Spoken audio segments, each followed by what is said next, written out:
A perfect marriage, a perfect marriage is just two imperfect people who won't give up on each other. Okay. Okay. I like that. Welcome everyone to another podcast. I'm John Godbolt. And I'm Vertel Godbolt. And we are so excited to have you with us on PIMS, Partners in Marriage, our podcast, where we share with you points and things that make a happy marriage. We want you to make sure you visit our website at www.partnersinmarriage.com. Contact our event coordinator, Mady Ash, for workshops and conferences, speaking engagement. All those things are in that website. All kinds of good points and tips about how you know you're in a toxic relationship.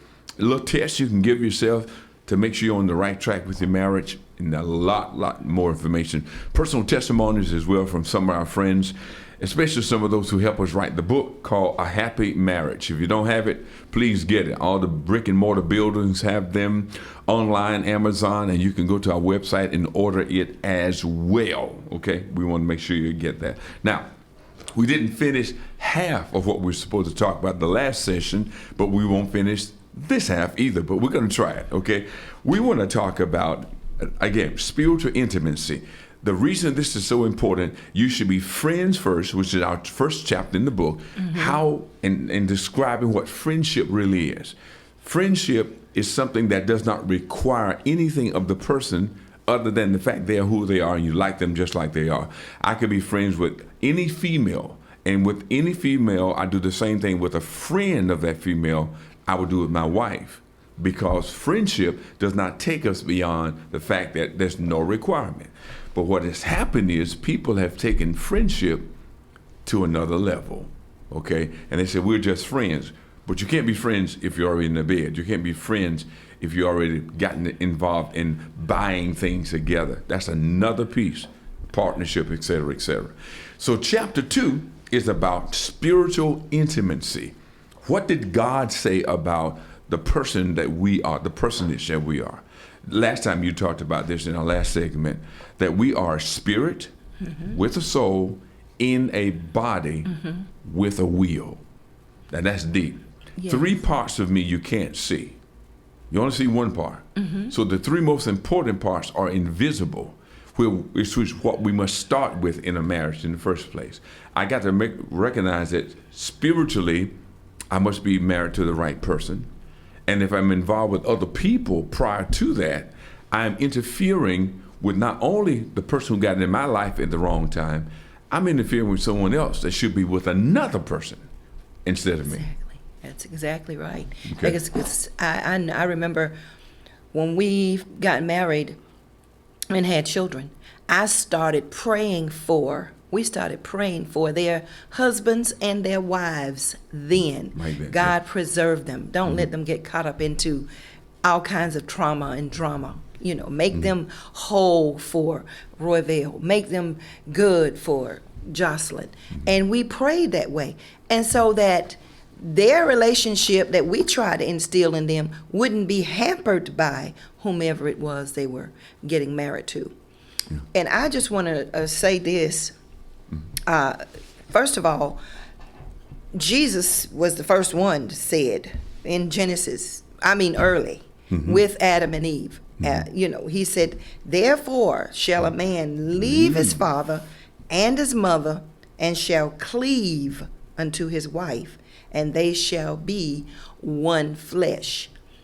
So, but he meant one flesh spiritually, that you hear from God, I listen to you if you heard from God, or I heard something from God and I give it to you, and we are cleaving to each other as Jesus commanded.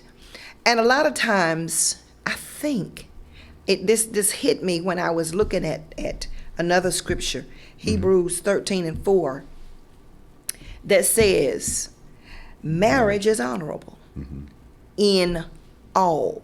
Bingo. And the bed undefiled. But whoremongers and adulterers God will judge. Now, you go from marriage to whoremongers and adulterers. Now, what are we doing if we are not married? We just met maybe a month ago, and we say we're friends. And then, we start kissing, and then we said, this feels good. And Step then two. then you go to step 2, 3, and 4. Yeah. Might But- skip a few steps to get to Yes, 4. Yeah. yes, to get to 4. But marriage Yeah. is honorable. Yes. But then right underneath it says whoremongers and adulterers. adultery. But we don't call ourselves that. Oh, it just went a little further than we anticipated. And then you go into church, you say, oh God, I know what you said about that. But and this is what I thought about when I was looking at this. God intended for sex to be pleasurable. That's right. He gave us all the anatomy For to that. use for that. Correct. He wanted us. He wanted us to enjoy it. But all he said was when. Win. And that's the problem. Bingo. We don't want to wait. We want to cohabitate. We want to, what do they don't like to call it shacking. What is it they like to call it? I'll just say cohabitate, Yeah, okay. just to be nice. But that's going against what God says. And then when you do get married, they say you got to test it out first and see how we do and see if we can pay bills together and we can do this. And then we're going to have this big elaborate wedding. Well, you've already done everything. And then you want God to smile on it. But we put in the Yeah. cart Yeah. before the horse. Yeah. Yeah. So, what do you think? You're on it. I was going to say you can't cleave until you leave. The first thing we see are people are trying to cleave to some a new situation without leaving the present one. Now, this is the first step. God intended for us to learn from parents with good examples, and then leave that and begin to create something new. In other words, you pick up the pieces that are good out of that relationship. Like my dad said to me whenever I have already said to you, we're going to get married. And he Yeah. began to explain to me some things about him trying to be the best father he could and take the best you see in what we did and leave the rest and move forward. And as far as I'm concerned, he was a great dad.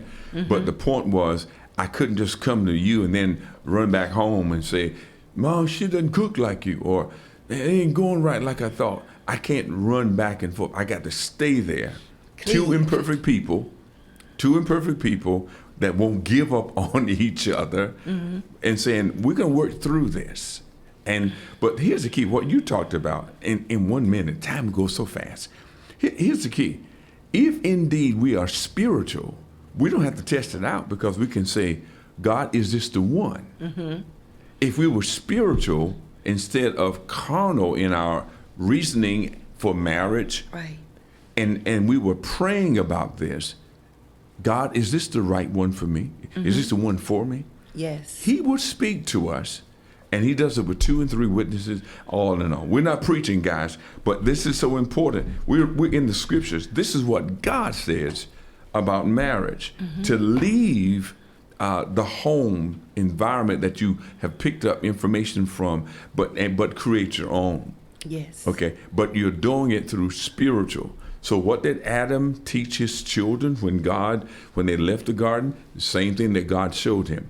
The Father showed him how to sacrifice. Right. That's why they came out of there with skin on them. God had to sacrifice some animal to cover them in the skin and blood. So when Adam came out, he taught his sons how to sacrifice. And that was a continual. So they had to leave their house. Sons had to create their own house. So we learn how to leave, but cleave to God in a new way. Yes. Wow.